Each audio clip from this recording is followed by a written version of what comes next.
هۆکاری ئەم خۆپیشاندانانە پاڵپوچەکان بۆچی دەگەڕێت؟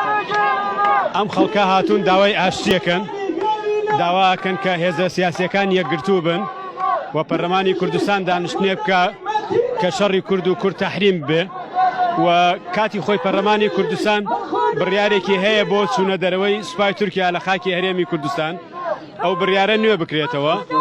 گەلی کورد تەنها ژیانێوێ، ئاشتی ئەوێ، پێکەوە ژیانی لەگەڵ نەتەوەکانەوێ، ئەوێ هاوشێوەی نەتەوەکانی تر ئەویش لە ئەم قەوارەی هەبێ خەڵکەکەی بە ئاسوودەیی بژی کۆتایی بە شەڕ بێ و هەموو لایەک دەبینن ڕایگشتی ئەبینن کە دار و درەختەکانیش لەلایەن تورکیاوە هاتوونەتە ناو باشووری کوردستانە بڕێتەوە کە ئەمە دژی پەیماننامە نێودەوڵەتیەکانە، دژی قانونی نێودەوڵەتی بۆ پاراستنی بیئەیە.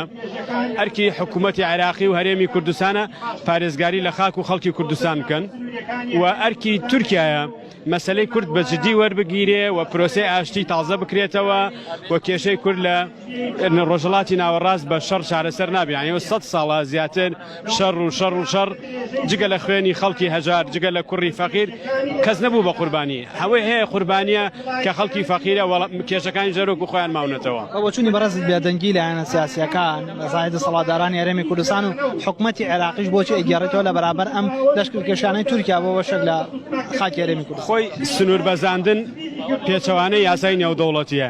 قانونی دەوڵەتی هەیە کە دەبێ وڵاتان ڕێز لە سیادەی یەکتری بگرن.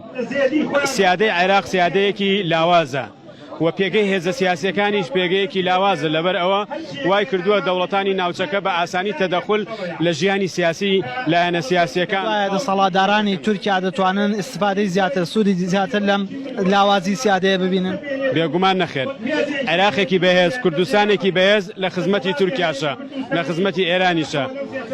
هەرێمێکی سەقامگیر وەکو هەرێمی کوردستان خزمەت بە ئابووری تورکیا و ئێران و لایەنەکانی تریشەکە.